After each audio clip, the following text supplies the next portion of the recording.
Podcasting from Portland East to Portland West, from Big Pine Key to Pacific Beach, and from San Juan to Guam, this is All Across America. Well, Sara, thank you very much for having me as a guest at your home, and thank you for being a guest on the show. I've called your work the world's realest profession. Maybe real. very, very real. Maybe you could tell us a little bit about what a midwife does. Yeah. It's funny. I feel like I've been reflecting, knowing that we were going to have this conversation. I've sort of been thinking about it a lot this week because it's been one of my best friends gave birth this week.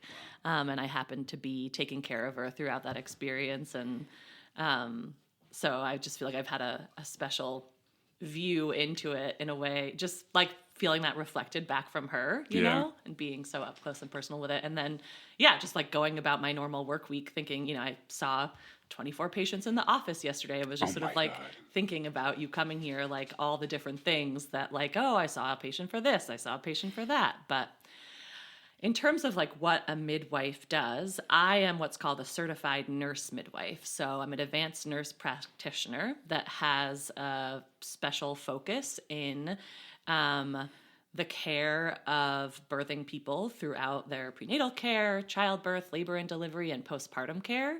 But midwives also take care of people outside of the birth experience. So I also see patients for their routine gynecological health needs from teens all the way through menopause. And so people come in for their annual exams and pap smears, STD testing, birth control, family planning, abortion care. I think I have a yeast infection. There's just like a whole array of different things that a midwife does. And so, there's just like a whole, there's a lot of variation in the work. People often talk about that the word midwife itself means with women. Yes. Which you maybe discovered in yes, preparing for today. From the Old English. From the Old English.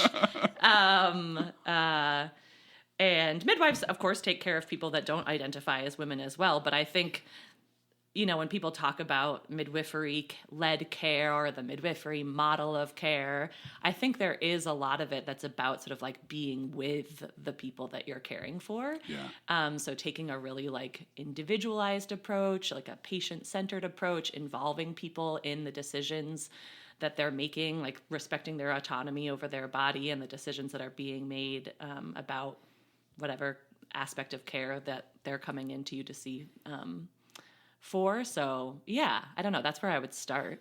And so 24 patients yesterday. Insane. And so what percentage of those would you say were pregnancy related versus just routine? Yesterday was probably more pregnancy related care. Okay. But it's really a mix. And it's different for, depending on, what type of practice you work in or what setting you're, practicing care in. Some midwives do only, obstetric or OB care. Gotcha. And some midwives do only GYN care. I see. Okay.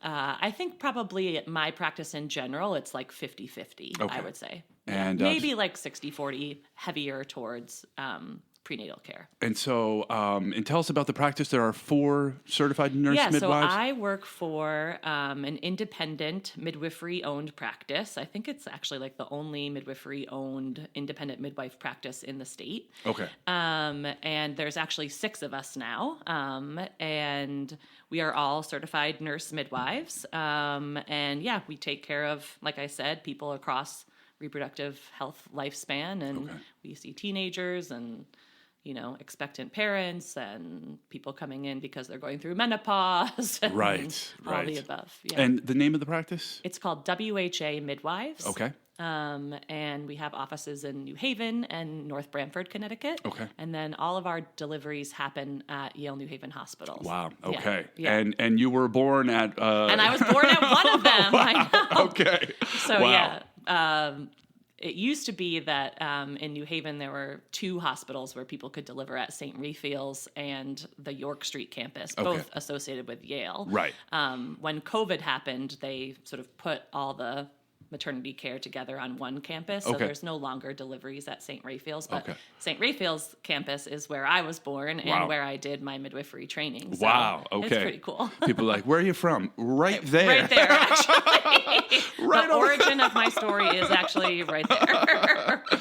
And so you were a doula for a time before becoming a midwife. Can you talk about the difference between a doula, midwife, and Yeah. obstetrics? Yeah. So when I first was sort of thinking about midwifery and getting interested in midwifery, I never thought of myself as like a science person. Okay. I never thought of myself as like someone that could be a clinician or a care provider. Right. I went to college. I went to a liberal arts college. I studied women and gender studies. So science always felt like, that's not something I can do. But, being a doula felt more accessible, I think, to me. And a doula is someone that provides like emotional, physical support to people prenatally, during labor and birth, and in the postpartum period. Okay. All right. And so when I first moved back to New Haven, I went to college in Maine, and then I moved to New York City, where I lived for about 3 years. And then when I moved back to Connecticut, here to New Haven, oh my God, it's probably like 14 years ago now. Wow. I found this organization called Birth Partners Doulas of Connecticut. And this woman, Janet Hall, was the woman that was running it at the time. And she sort of hired doulas as like subcontractors almost. So it was sort of like, patients would reach out to them and then they'd be assigned a doula. But she also did this like doula apprenticeship training. So I did this sort of year-long training to become a doula. And then I only worked as a doula actually for a fairly short period of time. Once I finished the apprenticeship, I had simultaneously started volunteering at Planned Parenthood here in Connecticut. And I was volunteering, and then I, was looking for, work, and ended up going, getting a full-time job at Planned Parenthood. And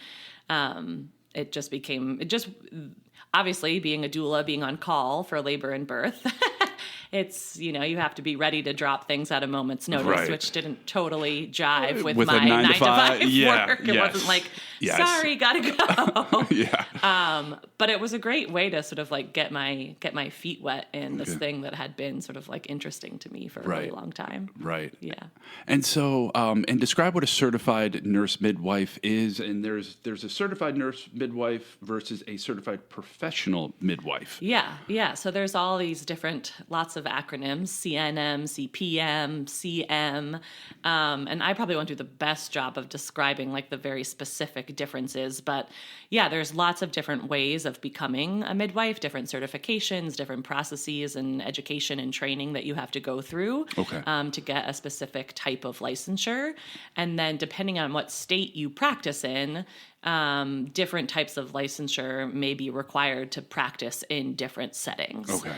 And so I had to go through nursing school to become a nurse. I have I went and I got my registered nurse license, and then completed a master's to become a nurse practitioner with a specialty focus in reproductive health care and midwifery care.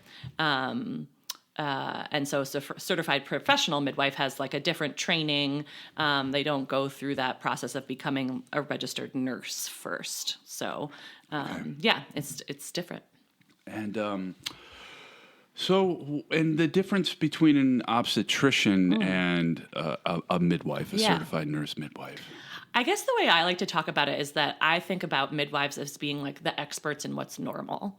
The experts in what's normal when it comes to, especially when we think about, care of people, birthing people, we're the experts in what's normal. We, are not as, we're the experts in what's normal. Obstetricians are, they are trained to have expertise in complications and interventions and surgery. So, if somebody ends up needing a C-section, that's going to be performed by an obstetrician who's been trained to perform surgery, whereas midwives are not trained surgeons. Right. So, and I think, again, like there's lots of different ways that midwives and obstetricians work together. Okay. The first practice I started working at as a midwife was a practice where there were both midwives and obstetricians in one group. And the group that I work with now is just midwives. We, of course, have physicians that we collaborate with if we need to. Right. But yeah, there's different models depending on where people work and what the different sort of state regulations are. Certain states, midwives are not allowed to practice independently. They have to be, sort of undersigned by or co-signed by a physician. So there's a lot of sort of geographical differences as well. And so my understanding also is that it's more low risk pregnancies are handled by. Yeah, I think that's probably across the board pretty true. Okay. That being said, I think more and more we're seeing, just higher risk pregnancies, just, I think with changes in the overall healthcare landscape. Yeah. And so, at a practice where you have both midwives and physicians, people have the ability to have both midwifery-led care who might also be high risk. So they have outstanding health conditions like high blood pressure, or they develop high blood pressure in their pregnancy, or they have outstanding diabetes. There's certain things where it's you should be taken care of by a doctor because you have a very specific medical condition that I don't have, that general knowledge and training in. But yeah, I mean, I take care of patients with high blood pressure and diabetes and yeah. So, but I think that the collaboration is key. But yeah, I think like I said, experts in what's normal, and then the obstetricians, they sort of have expertise in these sort of higher risk, or if complications arise. But they're partners in the work. I mean, I think if you look at data and stuff like that, I think one of the things that's become evident, especially at a time when there's these huge increases in maternal mortality across our country, is that there's certain outcomes, when people are taken care of by midwives that are improved. Yes. So, and that's not because, I think it's just there's less intervention, there's sort of more acknowledgement of birth as a sort of physiologic process, but we see lower risks of things like preterm birth and neonatal morbidity and mortality. Wow. I mean, that's significant. That's huge. That's not, more numbers on a spreadsheet. We're talking lives. That's a real, and why do you think that is? I mean, that's such a good question. I mean, I think, part of it is probably just sort of the philosophical approach to the care. It's just so individualized. And I think being, super in tune with the person that you're taking care of, really getting to know them, having lots of continuity in their care, maybe there's less opportunities for things to fall through the cracks, right? Because you really know your patients super, super well. Yeah.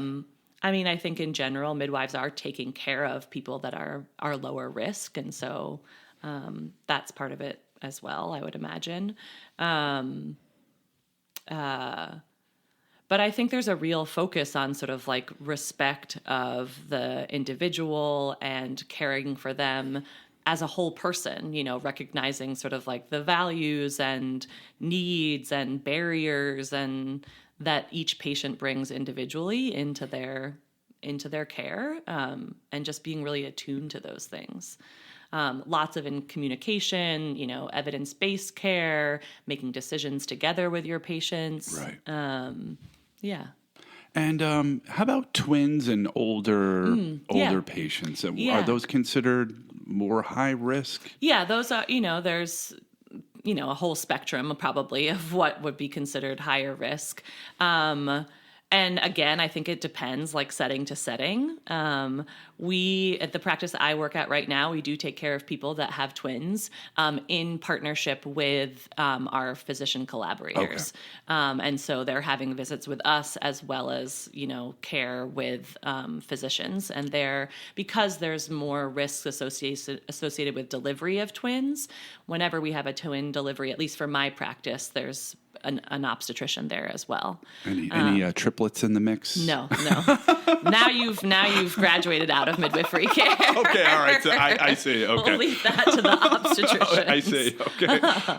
But yeah, and then age isn't. Yeah, I mean, I think it's interesting. I feel like more and more people are having children later in life lately, and people always talk about the lovely name of being advanced maternal age, or some people call it a geriatric pregnancy, which I think is terrible. Terrible. We're not talking grandmas being. Yeah.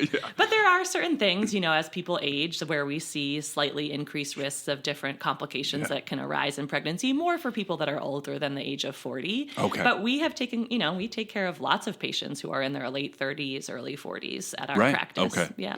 And do you find a lot of your patients are first have used midwives for their all pregnancies, or they've worked with an obstetrician and didn't feel like I they would say got both. I would say both. I think midwifery has had such like an interesting evolution in terms of sort of like how common it is for people to be taken care of by midwives. It used to be that like everybody was taken care of by midwives. Right. And then in 19th, 20th century, sort of midwives were sort of like excommunicated, and the sort of like onset of sort of like professional medicine came modern in.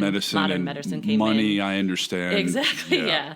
And now I think it's like only like 10% of births are attended by midwives in the United States now, which is wild. It's much more so in other developed nations, in Europe and stuff like that. Anyway, back to your question.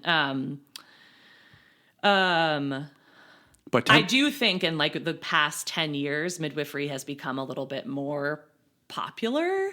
Great. Which is great. Yeah. And so, yeah, it's a mix. I think some people come to us, maybe it's their first pregnancy, and they very specifically come to us because they are seeking midwifery care. They want a low intervention experience. They want an individualized approach to their care, and they want to be respected and heard in that being their wishes. That being said, we do have a lot of patients who come to us because, maybe they had a negative experience in a prior pregnancy where they didn't feel heard or they didn't feel listened to. Our practice has a really high success rate for what's called a VBAC, which is a vaginal birth after I was going to ask that question. Section. So your practice accepts that? We do a lot of that. Okay. And can you talk what a VBAC is? Yeah, just in general? A VBAC stands for vaginal birth after C-section. So, and there's certain risks associated with trying for a vaginal birth after C-section. So in other words, this is a second or possibly third pregnancy, right? Yeah. Okay. Yep. And so, we have a lot of patients actually that either come to our practice initially or even transfer to our practice in the middle of their pregnancy because they're looking for a practice that is very supportive of VBAC, that has a good success rate with VBAC. So, yeah. And so some midwife practices will refuse VBACs, or I doubt that midwife practices would. I mean, I guess it depends, there's so much like contextual and like geographic aspects to midwifery care, so some of, the things that I'm talking about are very specific to like the practice I work at and the hospital which is that so I work strange because the human body is the same in the entire world.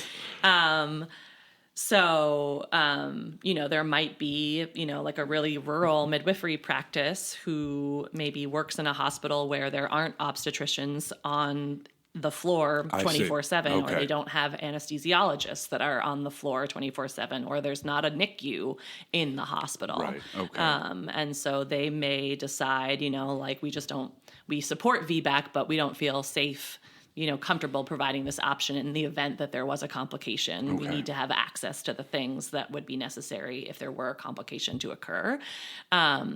We're really lucky to work at a hospital where we have all those things. We have high-risk maternal fetal medicine obstetricians on the labor floor 24/7. We have dedicated labor and delivery anesthesiology 24/7. Wow. We have like a top-tier NICU, 4 floors up. So it's a supportive setting for VBAC.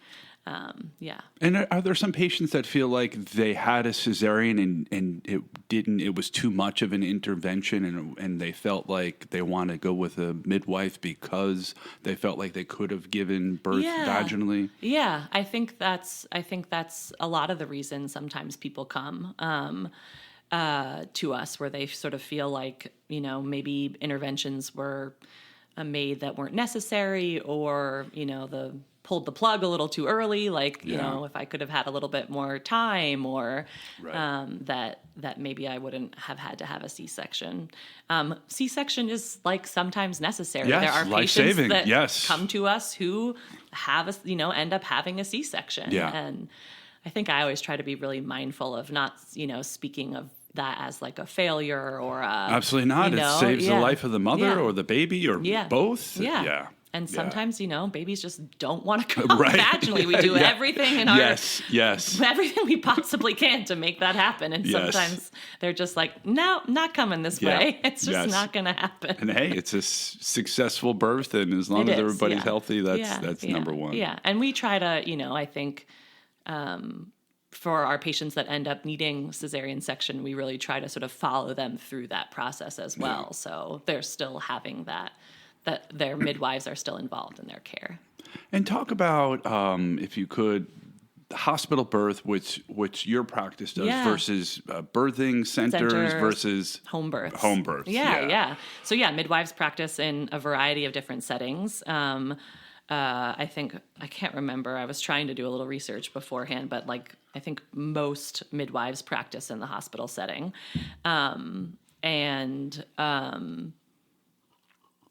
So there's that. There's birthing centers, which are sort of ancillary, or I don't know if that's the right word, but, a separate entity outside of the hospital where people can choose to give birth. Okay. And some people give birth in their home. Right. And who attends those births also varies. There are certified nurse midwives who do home birth.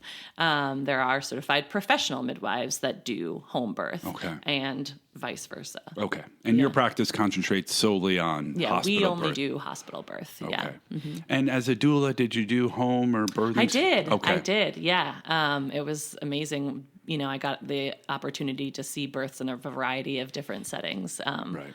But yeah, that first home birth I went to was pretty amazing. Yeah. Tell us about that. Yeah. I was still in my training at that point. So I wasn't this woman's sole doula, but she was kind enough to allow me to come sort of be a part of her experience. And it was really, I've been at that home birth. I've also been fortunate enough to attend one of my good friends' home births in a support role. And it is pretty amazing. I mean, I think it's interesting. I think back to actually my first year of nursing school. I did a rotation in home health care. And this was just sort of general nursing. I wasn't sort of specifically, but there's just something different about, being in the person's home that I think does something to that sort of power differential. Sure, a little bit, that's very true. Yeah.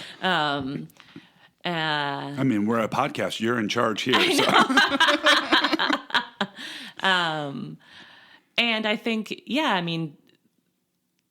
what do I remember about that experience? I mean, it's just such a different, there's not a lot of beeping machines and bright lights. Right. And, yes. There's not change of shift and all right. that Very sort of true. thing. And yes. You just have a lot more control over the setting, and sort of the environment, I think. And we try to do a lot of that in the hospital in terms of supporting patients create an environment that feels good for them. But yeah, it was pretty remarkable. I remember sitting in her bedroom while she was laboring, and she had her younger daughter there actually as well, which was really cool. Okay. And that sort of ended up being my role of sort of just being with her and making sure she was okay. I remember my phone dinging at one point and looking down on it, and it was Camille's, due date or something like that. You're like, oh, well, here we are. Well, yeah, that's what's happening.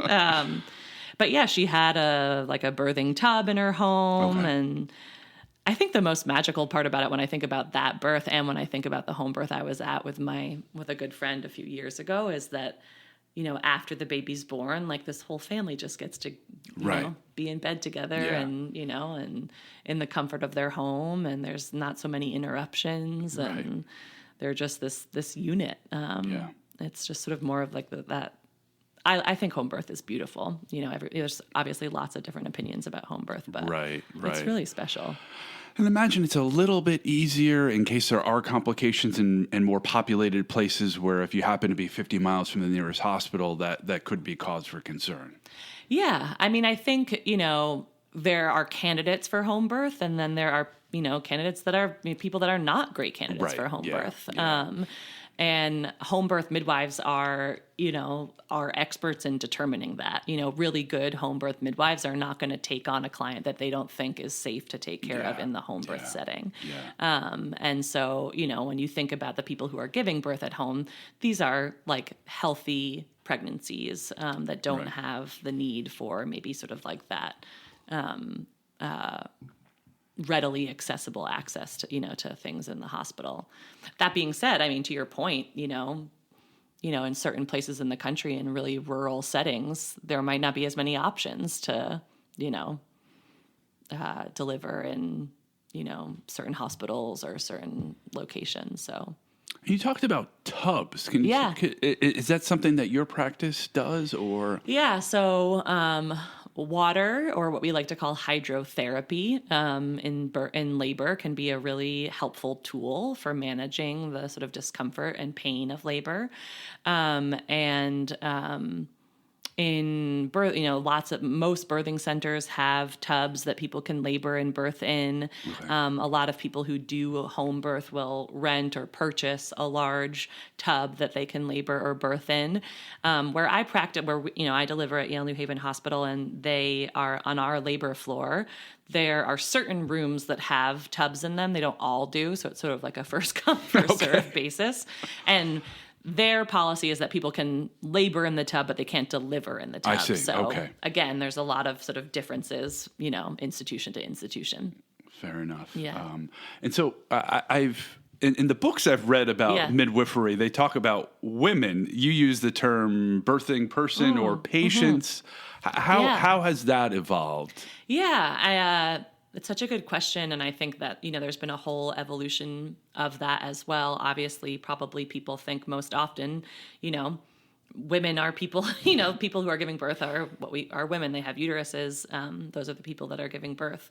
But there are, and midwives are trained to take care of people across a gender spectrum as well. We take care of transgender patients. We provide hormone therapy, and birth control. And there are trans patients that come to us who are also pregnant and looking to deliver, who maybe don't identify as women. And so just trying to be mindful about language used in terms of taking care of people so that people feel like welcomed in those settings if that's not the way that they themselves identify. And so let's talk about the other gender or partner, I guess we could say, which would be, back, I guess, a lot of, I remember seeing this video in the 1950s when my wife Jessie was pregnant, and it was almost a parody of these two guys sitting in the hallway, smoking cigars, wearing suits, waiting for the baby to arrive. Yeah. And midwives had, my understanding, a lot to do with having fathers or partners in the room during the pregnancy. Yeah. It's funny. I always ask my mom about my birth experience, and I'm the youngest of three. And the main thing that she always tells me about my birth is that she remembers that my dad and the doctor just talking about fishing in the corner the whole time. But I think it's a tenet of midwifery to think of the birthing experience as, obviously the person at the center of that experience is the person who's doing the birthing, but that, we take care of families, we take care of communities, and think of birth as like a transformative experience for everybody, including the different support people that, whether that's a husband or a spouse or a wife or, a sister or an aunt or whatever it is, really involving those people in that experience. So let's talk about the Yeah. actual birth experience Yeah. because, I mean, there's 3 steps. There's the pregnancy, there's the birth, there's the postpartum. Yeah. But Yeah. you deliver babies. I deliver babies. And so from womb to your hands, It's true. which is just the most magical, amazing, I mean, you know, pretty just wild. responsibility, but energy, joy. Yeah. It's a lot. There is nothing greater on earth Yeah. than the delivery of a baby. Yeah, it's pretty magical. You know, I think, yeah, sometimes we talk about it in midwifery as like I'm the one that catches the baby. The person who's birthing is the one who's doing the delivering. But Yes. yeah, True. we like to give as much Yes. power and ownership to that Speaking birthing like a person. true midwife. Yes.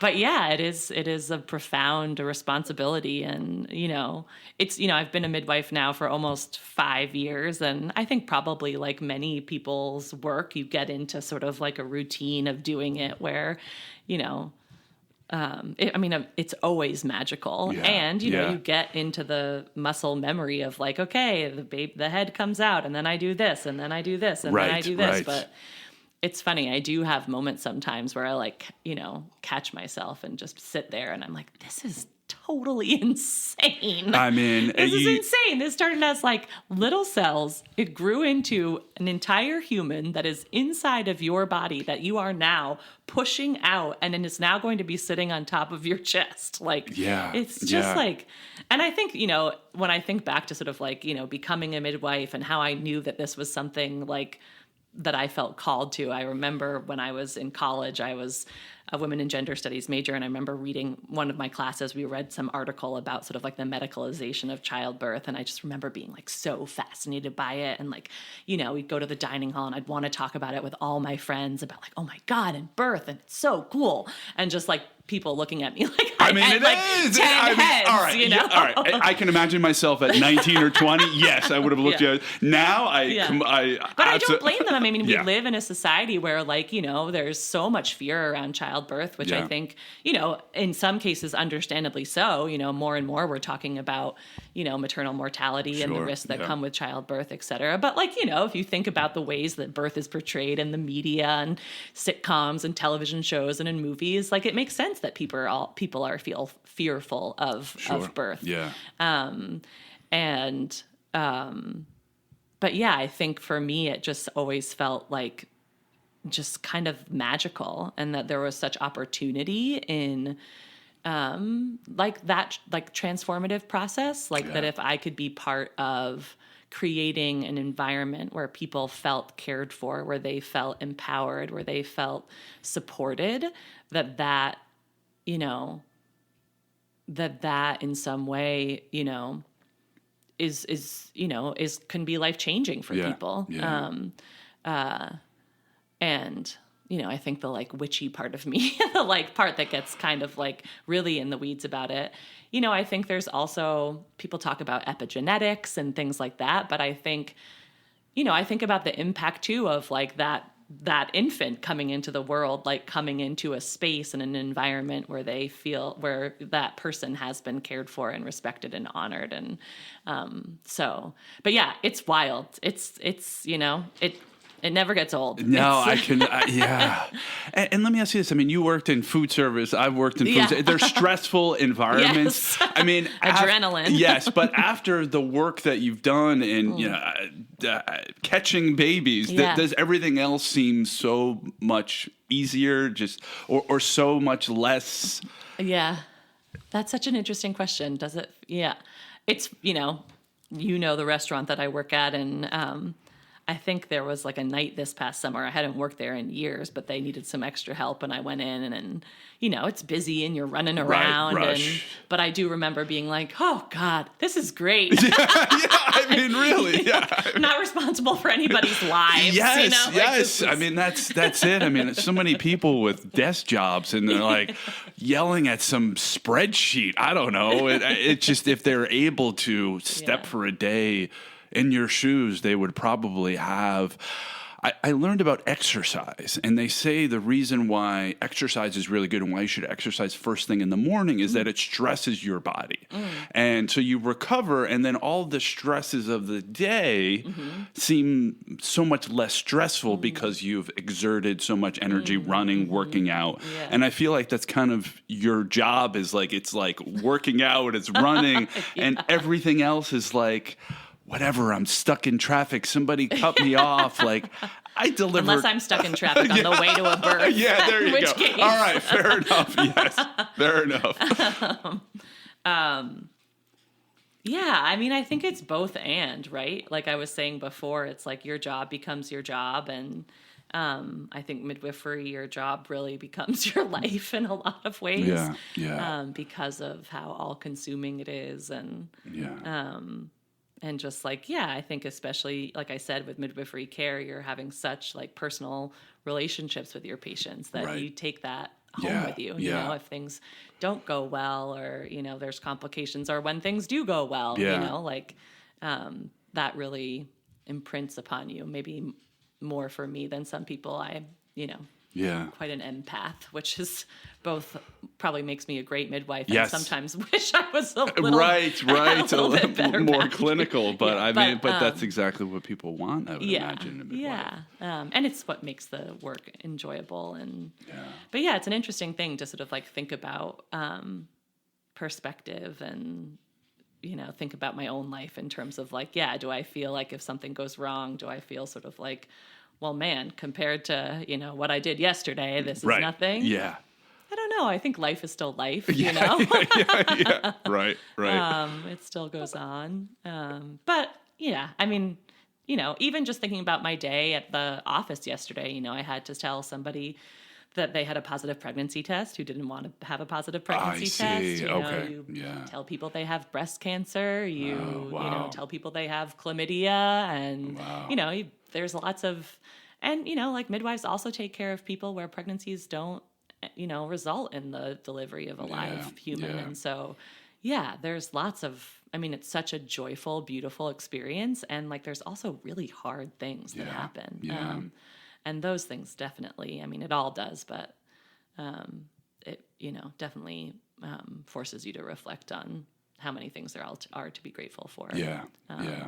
But I think, I think at the end of any sort of like birth experience or even just at the end of the office day, one thing that I feel like I always feel is just like how grateful I am that people have like allowed me and trusted me to take care of them. Right. That feels like such an honor. Yeah, that's a massive, it's not like you're, I don't know, a contractor building somebody's home. It's that times like 10. Yeah. I mean, it is a massive level of trust and respect for a person. Yeah.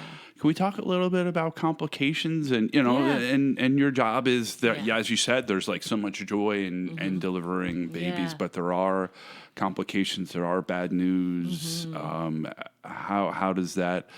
How do you deliver that to the patient? How does that affect you as a person? Yeah, I don't think it ever gets easier to tell someone who, they're like, I'm not feeling the baby move as much, and you bring them into the hospital and there's no heartbeat. You know, like that never gets easy. Taking care of people who have to deliver a stillborn, it's just, there's nothing routine about that, and it's part of the work, and that going into it, that there's going to be these joyful moments and there's going to be really hard moments. And sometimes, you're prepared for those. I mean, you always are trained to be prepared for them, but I guess sometimes, it's like, what you're walking into, and sometimes complications arise that you didn't know was about to happen, and now somebody's hemorrhaging or the baby's heart rate is down and they need to be rushed to a C-section. And it's sort of wild to think about. I'm like, I think I'm a person that's more likely to be like, yeah, whatever, I do this job, it's fine. I don't need any, but I mean, it's pretty wild to be able to sort of like, to think like, oh, wow. I feel like I have these moments sometimes where like I'm responding to an emergency and I'm like sort of looking at myself from a bird's eye view, like, being like, wow, you're just doing the thing. You're asking for this. You're doing this. It's just sort of So it's almost like you're surprised at yourself being so calm, and I can't imagine myself in those sort of situations. Maybe that's why I'm not. Yeah. But yeah, there are some really hard moments, and I think, those ones really, really, really stick with me, for sure. I had a sort of like a series of sort of hard stuff last year. It just sort of felt like every shift I went into, something difficult happened. Someone had lost their baby. I had a patient who lost their uterus from bleeding. And yeah, it changes you.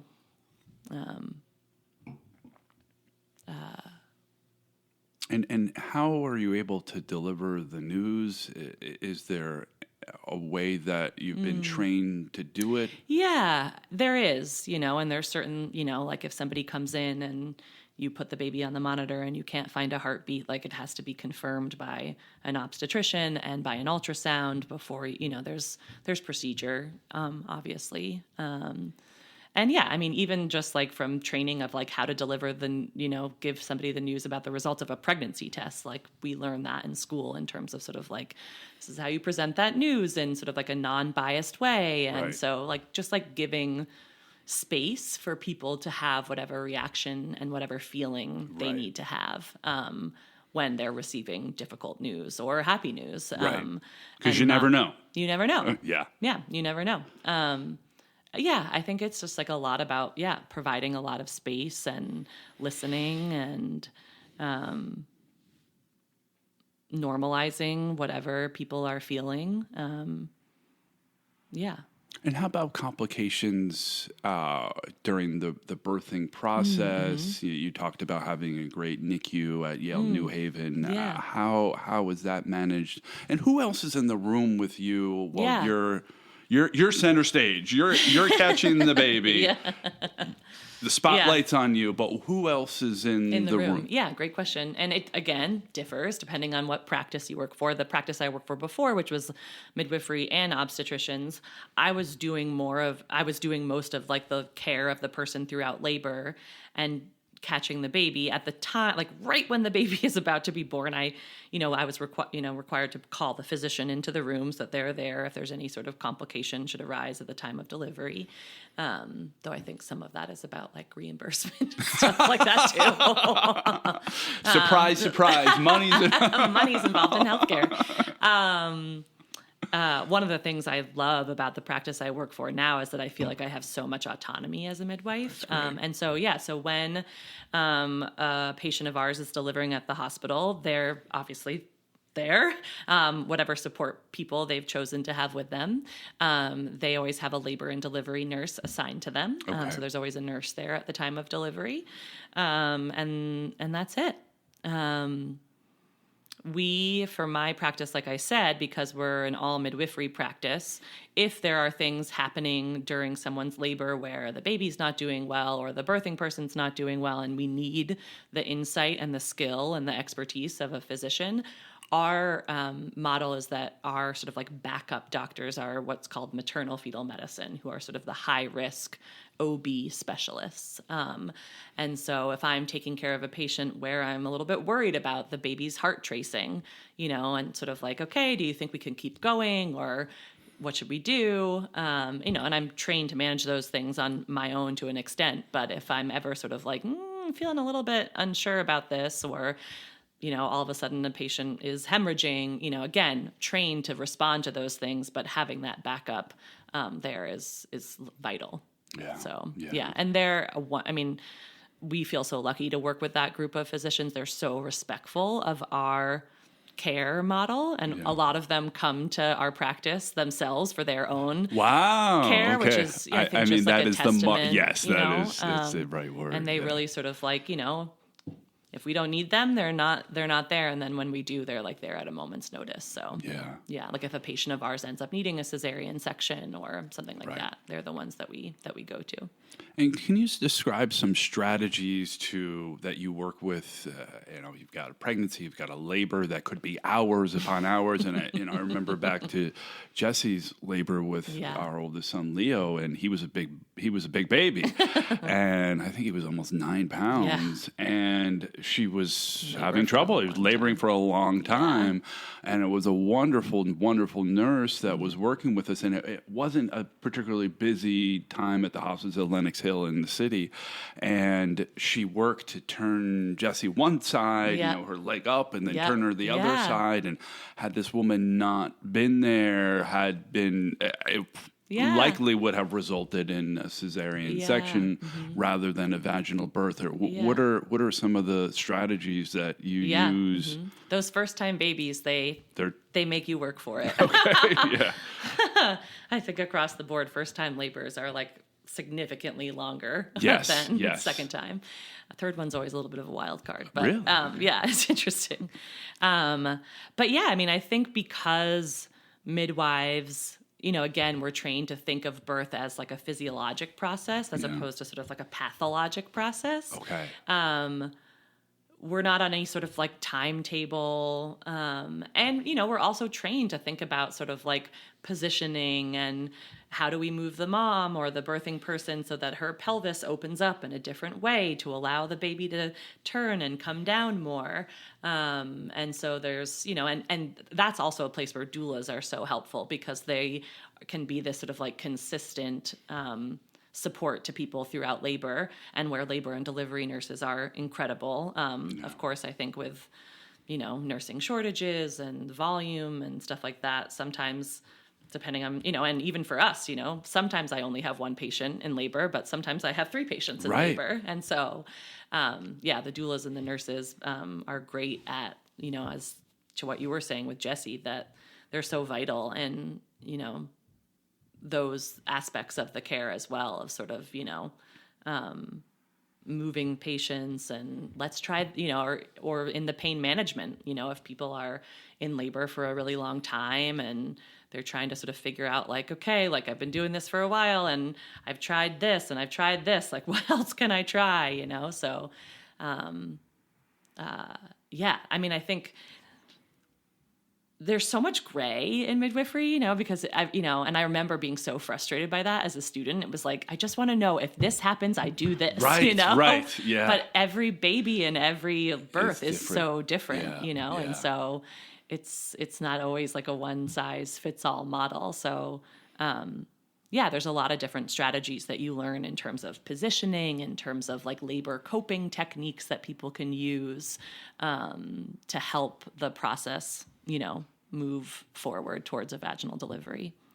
And can you talk about epidurals, Pitocin, and I think in some training, at least to young mothers who are pregnant, in some places, there's this push towards a quote unquote natural birth and not using epidurals. What are your thoughts on that? Yeah, totally. I mean, I think. Like I said, we're the experts in what's normal. We think of birth as a normal physiologic process. And we also recognize that there are appropriate, there are appropriate instances for intervention. Yeah. It's sometimes necessary and required. And we take care of patients that are on Pitocin. We take care of patients that have epidurals. And those tools are sometimes, like I said, entirely necessary. So I don't, go into this being like, I'm anti this or I'm anti that. I've seen epidurals be like remarkably helpful tools for people's labor progressing. Right. And, same with Pitocin, trying to think of it, if somebody's water breaks and their water has been broken for a really long period of time and their contractions haven't started, there's a risk of infection that goes up. And that increasing risk of infection can lead to, more complications. And so sometimes we need to sort of help the body get the contractions going. And so... we have these tools. We're trained how to use them. We try not to use them if we don't need to, but sometimes you do. And so, it's definitely part of the work. Do you think there's almost like a peer pressure amongst some groups to not use the drugs versus? It's interesting. I think when you were asking before about like, who comes to see midwives, is it somebody that had a bad experience before or, I think there's a lot of people that come in to our practice who They're specifically seeking midwifery care because they don't want any interventions. They don't want an induction. They don't want an epidural. And we are like so on board to like support them through that process. And sometimes people do need those interventions. One of the things I always tell patients, sometimes they'll come in with like a birth plan and we'll go over it together.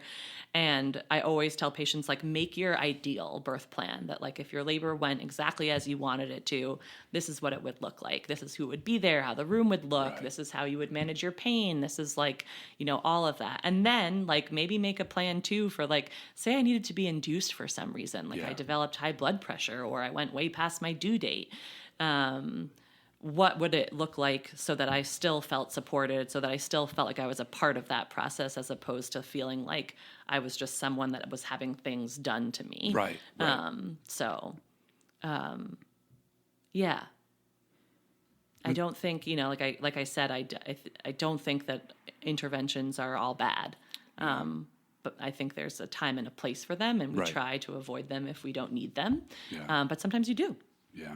And so how many babies have you, I'll use your terminology, caught? I mean, I used to keep track, and I haven't kept counting, which I'm sort of sad about.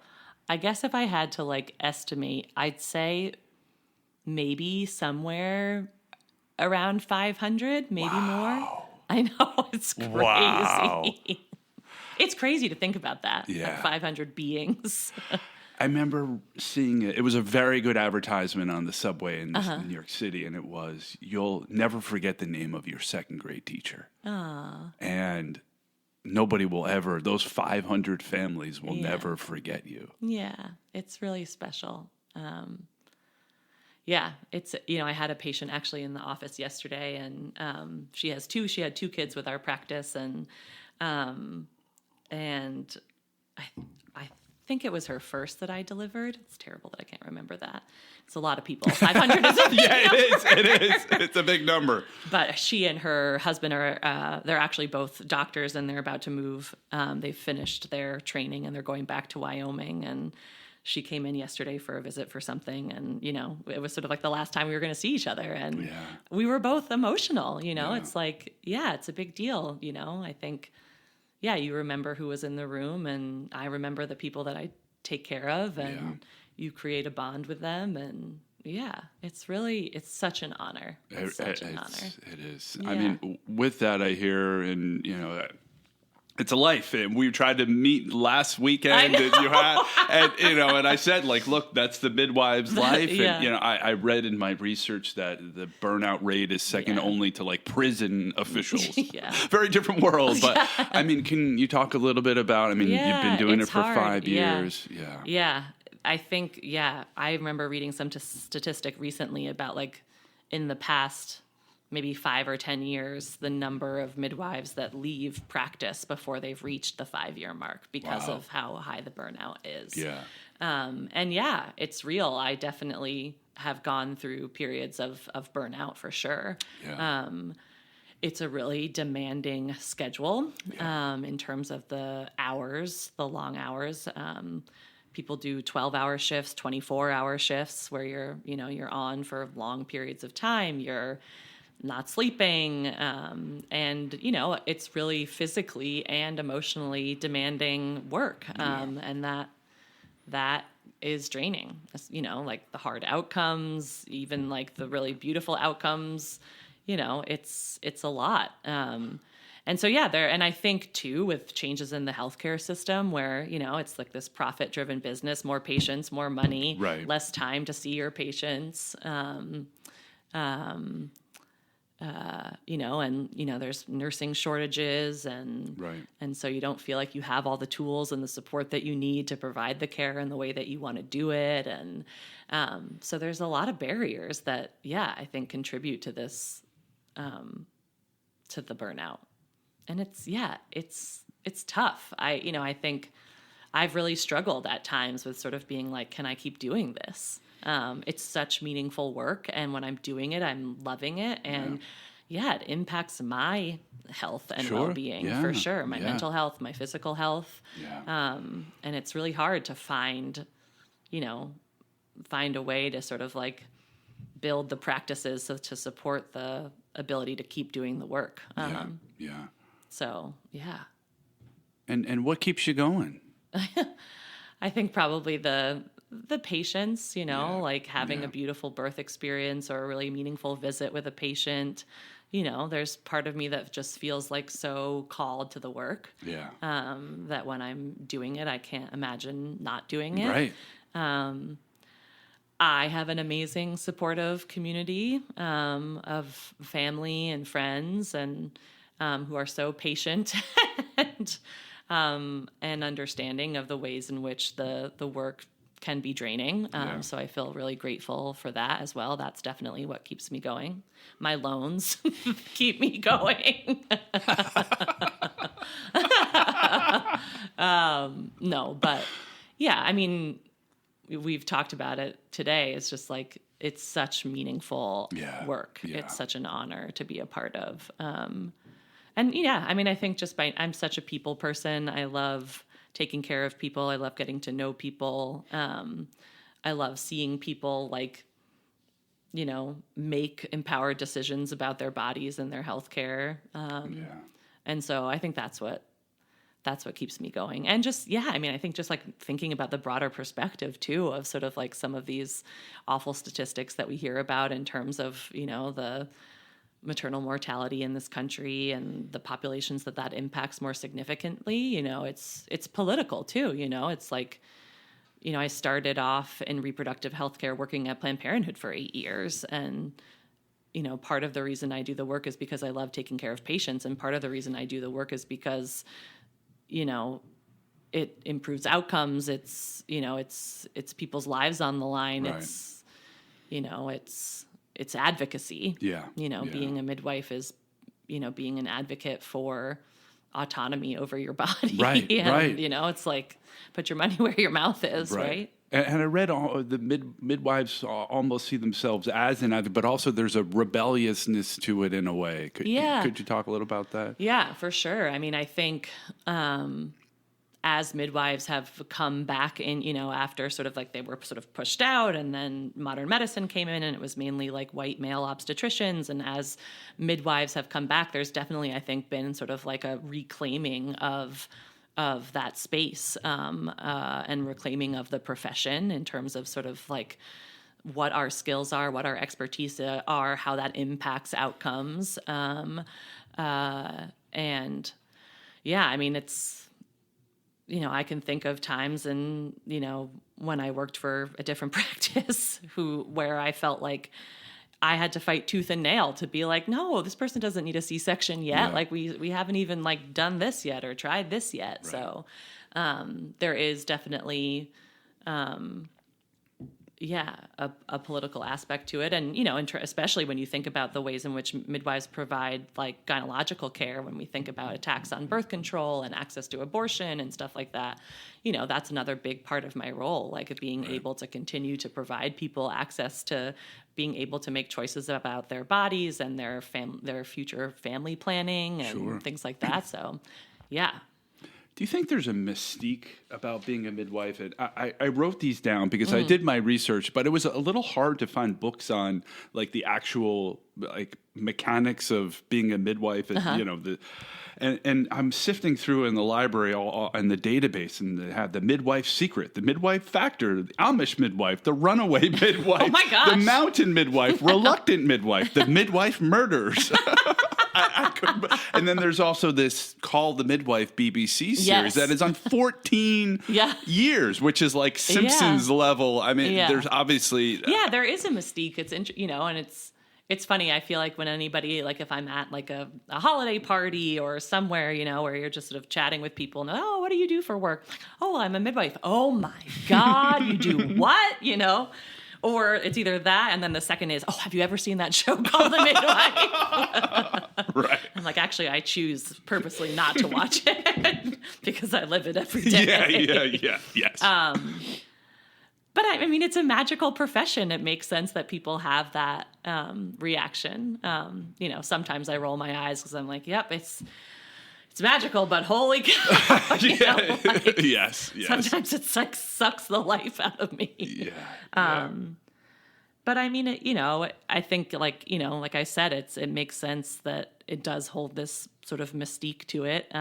It's such a, like you said, nobody ever forgets who delivered their baby. And, it's such a transformative moment in someone's life, whether that's delivering a baby or, getting your first IUD or, whatever it might be, or, the midwife who told me I had breast cancer, or, Sure. Yeah. It's just such a personal part of, people's lives, I think. So, I think part of it too is like historical too. Like midwives were once regarded as sort of like witches and burned at the stake, So there's also this whole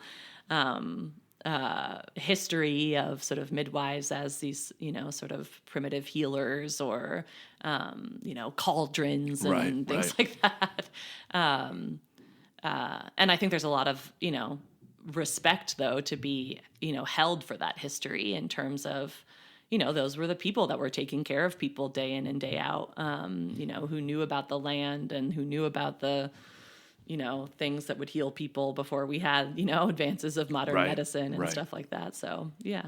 Am I understanding that Yale was an early proponent of midwifery?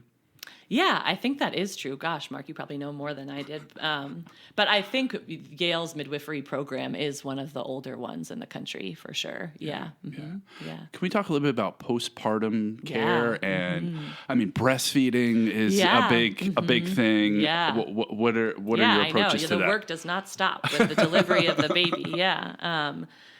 So there's a lot of things that midwives do in the postpartum period. Sadly in the United States, our sort of postpartum care system is pretty atrocious. I have a really good friend who I went to college with who now lives in London, who when she had her baby and she told me sort of, she's like, yep, my midwife visited me at home, every day for a week after I delivered. And I had a lactation consultant come to my house every other day. And, sort of standard practice in the States is that you deliver your baby and then you have a 6-week postpartum visit. Yeah. Which is sort of wild to think about because you've seen your midwife throughout your entire pregnancy. And then we're, it's sort of like, okay, good luck. We'll see you, which is obviously, and it's such a tender, vulnerable time, I think. So our practice actually has started doing a 2-week visit and a 6-week visit because it just felt like it's insane. You got to check in and see how things are going. And one of the big components of a postpartum journey is how people decide to feed their baby. Mm-hmm. Obviously, we know there's tons of benefits for breastfeeding. Yeah. And for whatever reason, for some people, that's not the best way to feed their baby, and we're supportive of that too. But I didn't get as much training as I would have liked in breastfeeding, but that is another aspect of the way that we care for people too, is sort of helping them figure out how to get a baby latched and how to work on your supply, or, I think I have a breast infection, so I'm going to prescribe you some antibiotics and this is what you should do. So that's a big part of it as well. And what about lactation consultants? Yeah. So, I think that's another, when you think about all these different people that can be part of someone's care throughout their, prenatal, birthing, and postpartum process, there's the midwife and the nurses and the lactation consultant and the social worker or, whoever it might be. But lactation consultants are amazing. They have way more training than what I got in midwifery school. And so I refer people to lactation consultants all the time. Yeah. Right. Yeah. And what would be your advice to people considering using a midwife? I think everybody should have a midwife, obviously. I'm biased. I think, like anything that, if you've never done something before, you have to go into it with an open mind. Right. I think so often we've sort of been trained to think of medicine as, sort of like somebody comes in and tells you what's wrong and what to do about it. And I think midwives, we really want people to be participants in their care. And knowing that it's okay to say no to things, or it's okay to ask for things. It's okay to decline certain things. And so I think, regardless of whether you choose a midwife or an obstetrician or whomever, but like knowing that you have autonomy over your body and the decisions around your care, I think is a big thing.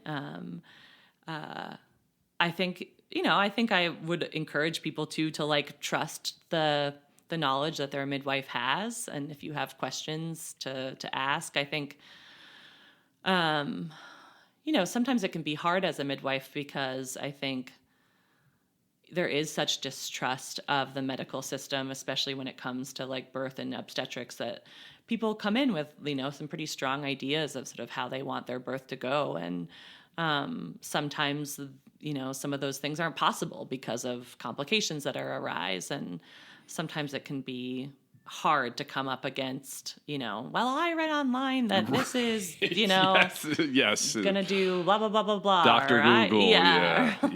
So, I think that's something all healthcare providers face. But yeah, I think, like I said, I think everybody deserves a midwife or associated with, wonderful outcomes.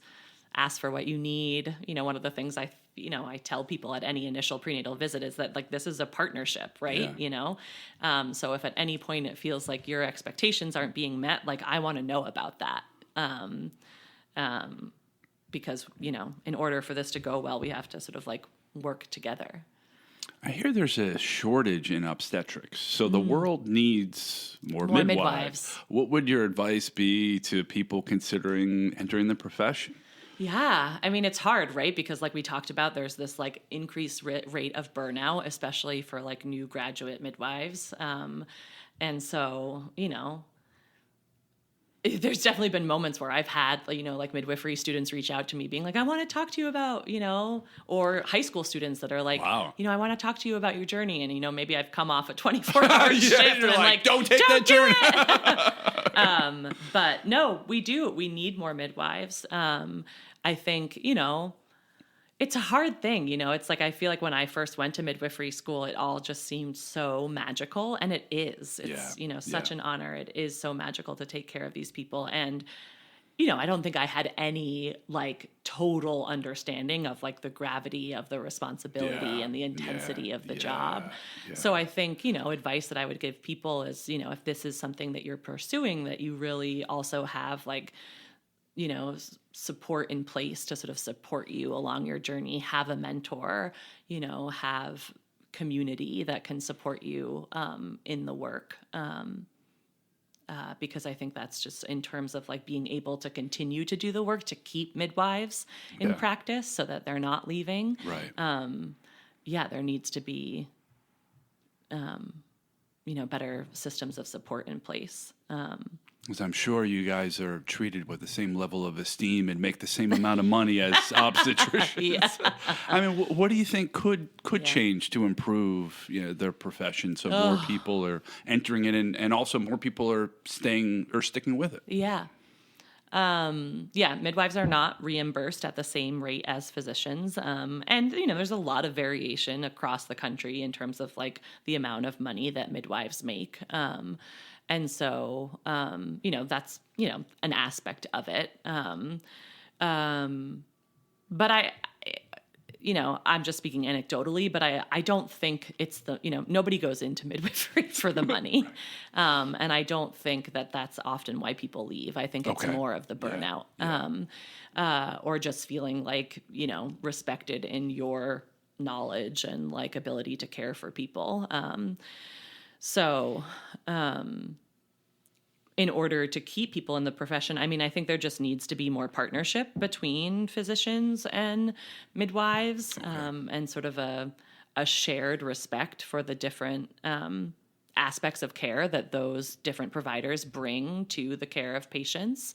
I think different hospitals do better jobs of sort of like getting midwives and residents to work together. So we're both like learning from each other in terms of, I really see and understand like the value of midwifery, and I see what like a natural, physiologic birth looks like, because some people go through all of medical school without any exposure to that, So I think there's a lot of just sort of like education that has to happen. Yeah. And then I think, you know, like so much of it just feels like this like beast of sort of like a broken healthcare system. Where it's profit driven. It's, you know, there's not enough support. People are burning out. I mean, I think that was accelerated by the COVID pandemic, Right. Where people just like left in droves. And so, you know, I think there's also just like a gigantic, larger thing that has to happen in terms of like improving the healthcare system, which is like a whole nother. A little bit beyond your job description. Yeah. But I mean, you know, like there are plenty of midwives will go on to sort of work in advocacy and sit on government committees for that purpose. Right. So Wonderful. yeah, I think, you know, some of it is just like these sort of gigantic, broader changes that have to happen. You know, changes in reimbursement rates. Yeah. More access. Yeah. Any final thoughts? Anything questions I wish I had asked? There's so many different things that one could say about being a midwife. Yeah, it's just, you know, it's such an honor to do the work that I do. Yeah. One of the reasons that we had to put off getting together is that, as I said at the beginning, one of my best friends, who happened to be a patient of mine, gave birth this past week after a 5-day induction. Oh my goodness. But yeah, it was just such an honor to be there for her and see her just like stand in her power, delivering her baby, seeing the ways that at every moment and every turn in her, you know, induction process that she had the opportunity to make decisions about, you know, what felt good and what didn't. And, you know, I think that just is like, you know, why I do the work. So yeah, it's beautiful. It's exhausting and it's beautiful. Thank you for everything that you do for the world. And thanks, Mark. How can people find out more about you and your practice? Yeah. Our practice, like I said, is called WHA Midwives. We have a website, which I'm sure I could bring up the name of. We're on Instagram. I don't know. Yep. I think people can find it. Yeah. If you can Google your WHA Midwives in New Haven. If you can Google your various ailments, our website address is, but they'll I find don't. It. They'll find it. Well, I'm in charge of our social media and haven't put anything up recently, so maybe don't go on Instagram yet. I think you probably had more important work to do than posting on social media. But yeah, I mean, I think, like there's so much misinformation about what a midwife is and what a midwife does and doesn't do and where a midwife practices. And, you know, so I think just like the more people can educate themselves about what midwives do, the way that we contribute to healthy outcomes is good for everybody. Well, thank you for dropping some knowledge on all of us, and thank you for being a guest on the show, and thanks for having me by the house. Yeah. All right. We We did it. We did it.